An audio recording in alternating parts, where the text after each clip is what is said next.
morning, everyone. Welcome to our weekly podcast, Knowledge Empowers. As always, with you is me, Kat. 안녕하세요. And then we have Baruch. Hello, hello, hello. And we have Collage. Good morning, everyone.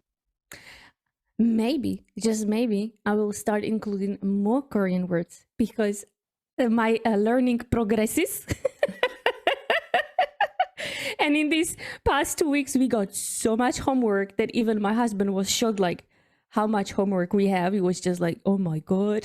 But the other time, I just said Ilbun, and my husband looked at me and he said, you mean Japan? And I was like, what? You learning Korean with me? He just randomly picked some words. It's amazing. It's so much fun. I was shocked. I was like, wow. Benefits of learning language. Your family members learn with you. But I can imagine, like, here in the future, you will be having, like, you'll just fluently speak Korean on the podcast, and with Collage, me and Collage will be like, well, no, then what are we going to talk about, Collage? No, you would then reply in Chinese. And Collage would then struggle with English, like, what is going on in here? I would switch to Slovak just to confuse everyone. Love it. Anyhow, let's start with our 3 fun facts. Sure, let's do that. So first, I want to mention the largest organism on Earth by weight. Can you guess what it is? Elephant? No, whales are bigger, but still, I think that this will be a trick question. So the largest organism on Earth by weight. Oh, organism. So it can be Organism. a plant. It could be a plant. By weight. By weight, yes. Organism. It could be a plant. It could be a mushroom. It will be mushrooms. Well, Baruch, you're going a good direction. It's a tree, but actually it's like a full bunch of trees. It's basically woods of 47,000 trees in Utah. Are they connected?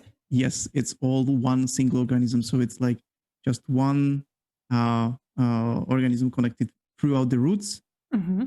So it's basically one tree, but it's looking like 47,000 individual ones. Wow. Above ground. So Wow. full woods, Wow. yeah. It's been here for about 80,000 years. What? Yep. So it's growing there for 80,000 years. The sad thing is that it stopped growing and it's actually probably shrinking. Oh, no. Oh. So yeah, probably reached its peak, or maybe we've harmed it or whatsoever, or the environment changed and it's not prospering anymore. The thing is that there are no new shoots from the roots.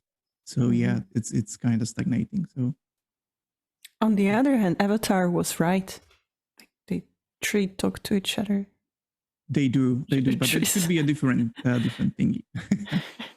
Avatar was like, trees talk to each other. It's one big whole organism. Whole planet, talk to each other. Yes. It's definitely true about these trees. Number two is about a surgeon who had 300% mortality rate.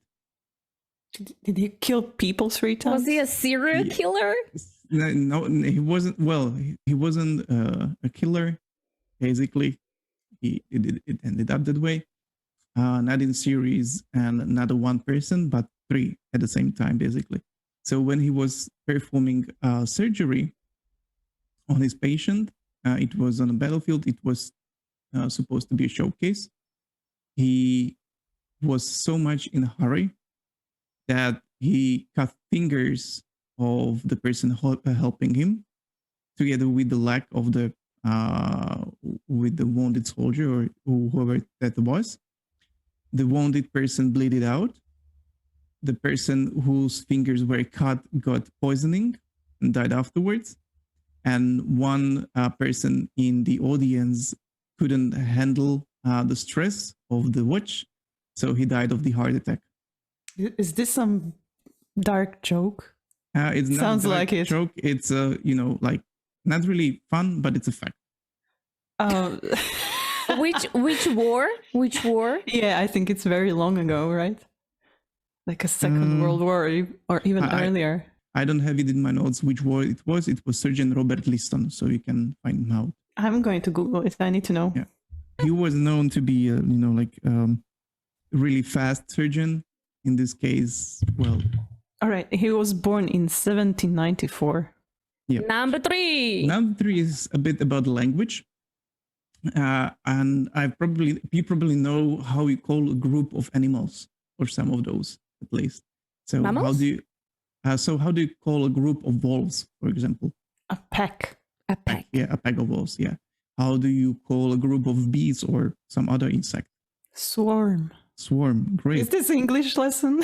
Sort of it is. That one I didn't know. That one I didn't know. Sort of it is.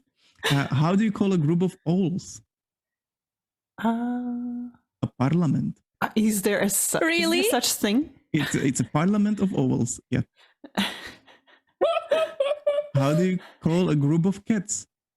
I did know this one. It could be a litter, Yes, a litter. Yeah. but there is also a possibility to call it a nuisance of cats.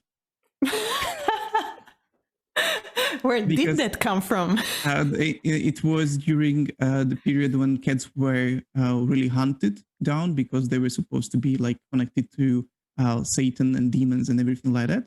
So at that time, they became a nuisance of cats. Oh. Yeah. Crows, group of crows. Crows. They're also a flock, but also. As a bird, but also a murder of crows. Oh yeah. A Yeah, I've heard murder? that one. Yeah. Yep. Poor crows. They are so intelligent. They don't deserve this. Ferrets. I used to have 2 ferrets. I have no idea. Fastening. Oh, okay. And fastening is a copy. In translation, something like that, to make a copies, on a printer. I don't know how that's connected actually. Zebras. The zeal of zebras. Giraffes are a tower of giraffes. Power? A tower of giraffes. Yep. Who talks like this? I have no idea. Now I'm wondering while I'm reading any of my English books whether I will find it out and then just realize that I've never sort of paid attention to that word. And the last one I have here is a group of unicorns. How do you call a group of unicorns? Oh, I have seen group of unicorns yesterday. You've seen? That was such a practical thing to know. Baruch, I think I will take you to a doctor. I heard that some leaders know where they live. Anyway, group of unicorns is a blessing. Aww. So when the group of cats and group of unicorns meet, Yeah, they equal each other. they all negate each other. Yeah. So those are the 3 fun facts for today. Fluffy unicorn, I'm gonna die. Some were funny, some were not so funny, but interesting facts.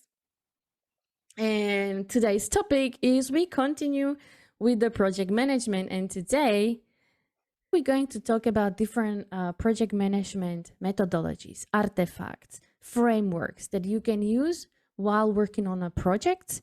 And it will be a mixture of bits and pieces here and there. Yeah, you can see on the collage, he's so bored. Like, why? Because It's one of It's- those best topics, exactly. Methodologies. I'm going to name few, but I'm not going into details. Okay, so maybe. So, what are we going to learn here today, Kat? Nothing. No. Bye-bye. Have a nice Bye-bye. day. That was it. See you later. No, we're going to learn that, first of all, that there are numerous methodologies.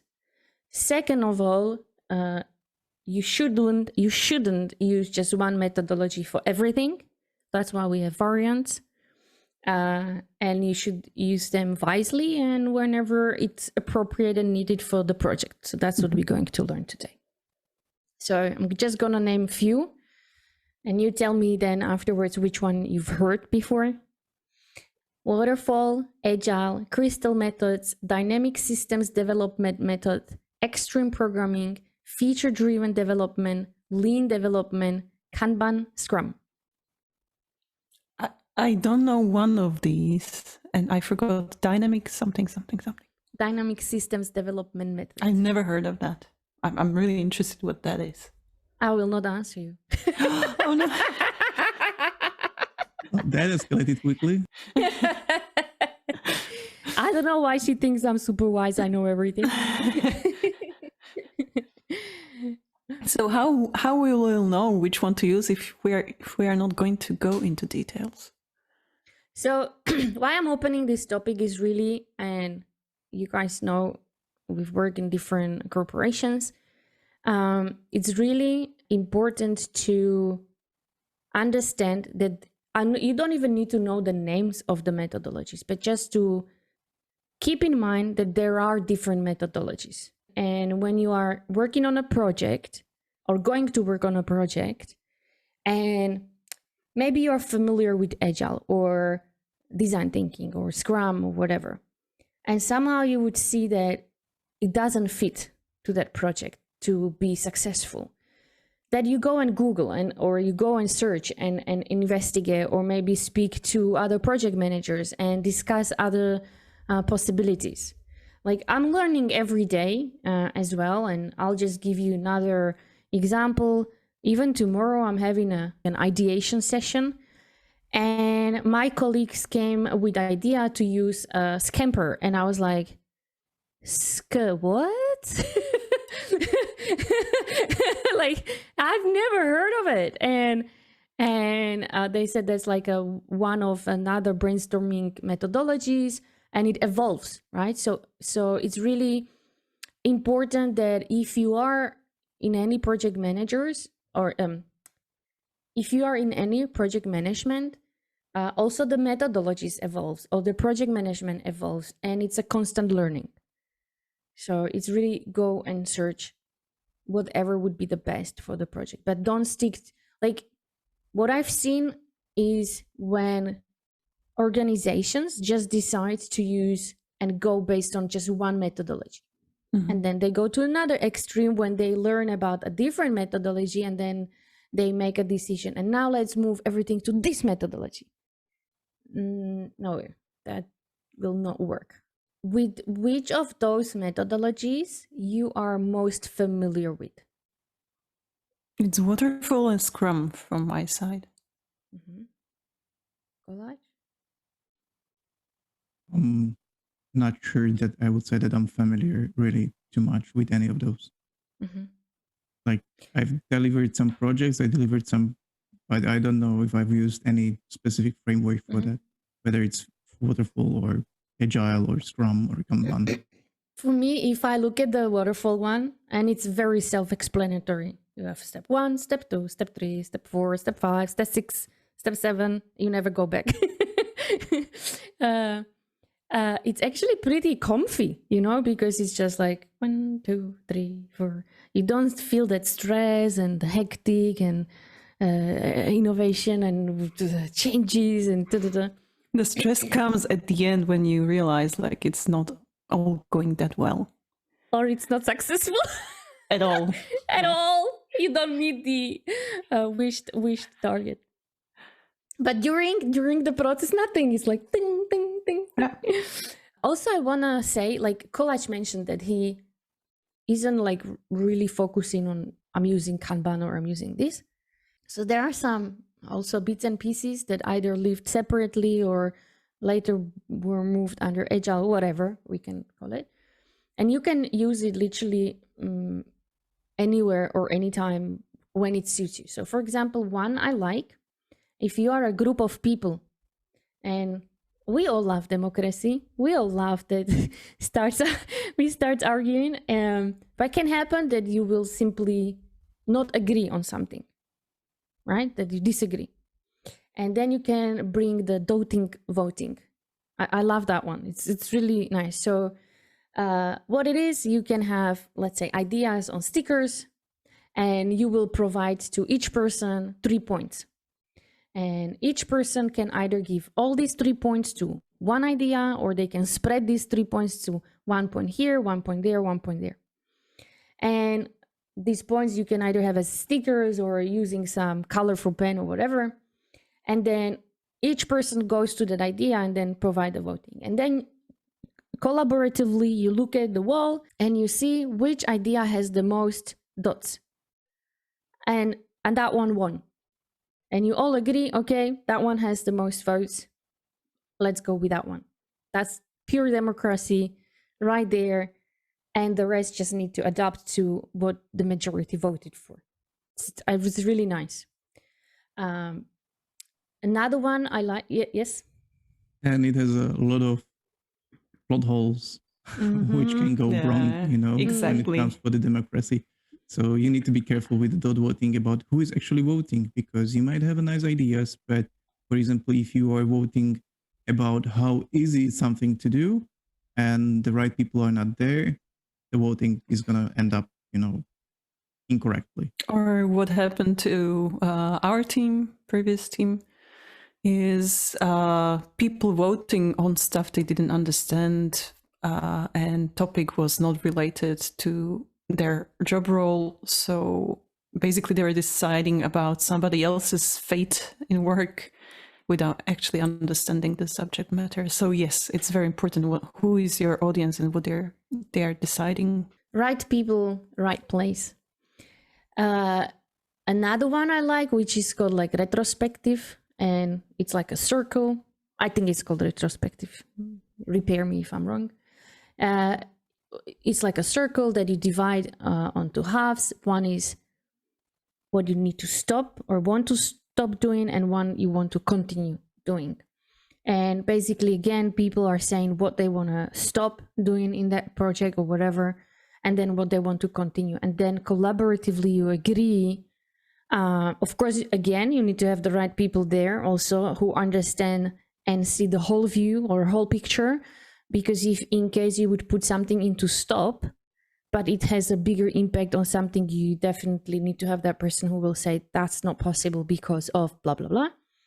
But that's again another good thing. But even I use this stop and continue when I'm like overwhelmed with work, and suddenly I'm like, and I put all my activities literally on paper or write them down separately, and then I look at them and I start thinking, okay, should I stop or continue with this one? And then it really helps me to clarify what is not worth to already work on because of blah, blah, blah, and what still it has a huge impact to continue. So you can use it even like that.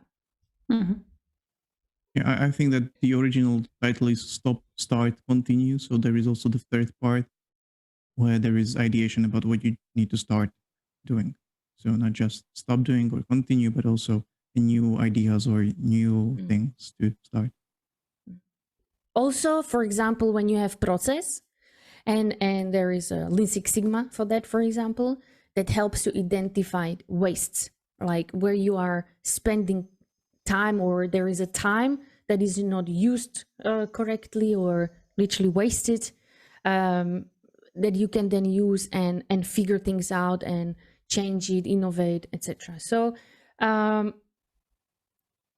if you are interested into further depth of what is out there, I highly recommend search methodologies, and then there are also lots of YouTube videos about all different methodologies. But the best one is if you can maybe work with your manager and ask your manager to get the training, hands-on training, because you will get a lecture specified for that specific methodology, and they will take you through it. So I remember back when I was doing design thinking methodology, it was a full 2-day training, and we went through each part of the design thinking, working on one specific task that we had to. But that way you will better understand each part of that methodology. There is also, for example, a mood control with the marbles. Have you heard of that one? Yep. So it's for example super easy. It works if you are in office, not if you are from home office, but actually works also virtually if you have the tools. Yeah, if you have the tool. Okay. Yeah. So, okay, I'll tell the physical one, you tell the online one. So the physical one, you have a ball and you have, let's say, a red color and a blue color. And as employees are at work, they will put blue means good and red means they feel bad. And then if a project manager or manager walks around, they see if there is more red, it goes like, okay, the mood is not good. People feel maybe tired, whatever. And then the manager or project manager can make a quick decision. Guys, let's go for lunch together. I'll pay, or I'll take you for coffee, or whatever. I called it a fire pit. And all of my team members had to go in a circle. Like there would be literally fire in the middle and we go like in a circle. And I was like, fire pit, and everyone like, no, not again. And we went in a circle. You have like a small barbecue above the fire, like, and you talk, right? So you could have that. How would online look like? Actually, it really depends on the tool. So let me give example is Mural, right? If you have that stand-up meeting and you have your Kanban or whatever in the Mural, sometimes people put like little plays for these marbles. It doesn't need to be marbles, it could be smileys and stuff. So again, you could do it anywhere where you can put data, information in one place visually. Any voting, basically. Yeah. So it's if you meet online somewhere where there's a whiteboard or some virtual visual space where you can be creative, then you don't even have to be. You don't have to really be even at the same space. Like if there is some communication tool or any tool, basically your team uses all the time, and you have the possibility to have their either voting or some connection capabilities. For example, I don't know. I can imagine that it can be done in Slack. You just put there, how do you feel? Yeah, a poll. How do you feel today? They click. Or if there is a working tool for all the accountants, and everybody needs to work with that, there can be a feature which pops up in the morning, like, how do you feel today? And that's where you vote. So or Excel sheet. Just make the cell red or green. Anything basically, yeah. It could be anything anywhere. So. These were methodologies or teaser, let's say, on methodologies, because we didn't go deeper and I don't want to go deeper. But really the highlight is don't use just one methodology for everything, but really search what would fit, that would make your project successful at the end. Do we have any recommendations? I have a recommendation for a book. And this is if you are preparing for professional Scrum Master certification or exam with a certification at the end. So the name is Scrum Narrative and PSM Exam Guide, all-in-one guide for professional Scrum Masters, PSM1, Certificate Assessment Preparation. That's the whole name. That's a hell of a title. And don't worry, we will put it in the comments. Exactly, we'll put the link just there. the title, not the link. Yeah, so you can search it. So yeah, this one is good if you are preparing for the professional Scrum Master 1 exam. How does it look like inside? Is it like question answer, or yes, it is. Or... It is a combination of what you said. So there is a kind of a question, and there it is explained fully, like what would be the right answer. Although you probably will not ever see the answer in such extents in the exam, but so you can. And then at the end of each chapter, there is like a short test, like a 5-question test. Those 5 questions or those questions within the book are the same as they are in the test, or they are just they might be, they change each year, so I cannot say because I don't have the newest version, but yes, they might be very similar or same as in the exam. And any pictures inside? I know. Yeah. I mean, it's black and white, but at the same time, all the pictures that are there are very helpful, and they don't look like they were created by some very professional graphic designer. I don't think they were created by a graphic designer at all. Maybe it was just the author that wrote the book, but it doesn't take away the value. So yeah, they are very helpful. And how thick is that? Is it like one night read, or it's like It's not one now. Enough. He's teasing you. No, I really mean I mean it like how thick it is. So that If this is your first book on the subject matter, it will take quite a while to go through it. But if this is not your first book, or if you already know something about Scrum Master role, then probably it will be easier and quicker. And maybe one last question: can you use the book not just for the exams, but on regular basis when you're doing a Scrum Mastering? Like, is it usable outside of the scope for the test? I believe so, yes, because there were some notes from the author that were saying like, okay, but in practicality, I would suggest doing this and that. So yes, it's a very good book to start with the Scrum Master role. And with that, I'm going to say 수고하셨습니다. Bye bye. Ciao. Have a nice day. This podcast represents our own opinions, experience, and our own ideas. We do not represent any official statement from our employers, and this is not their official channel representing the company.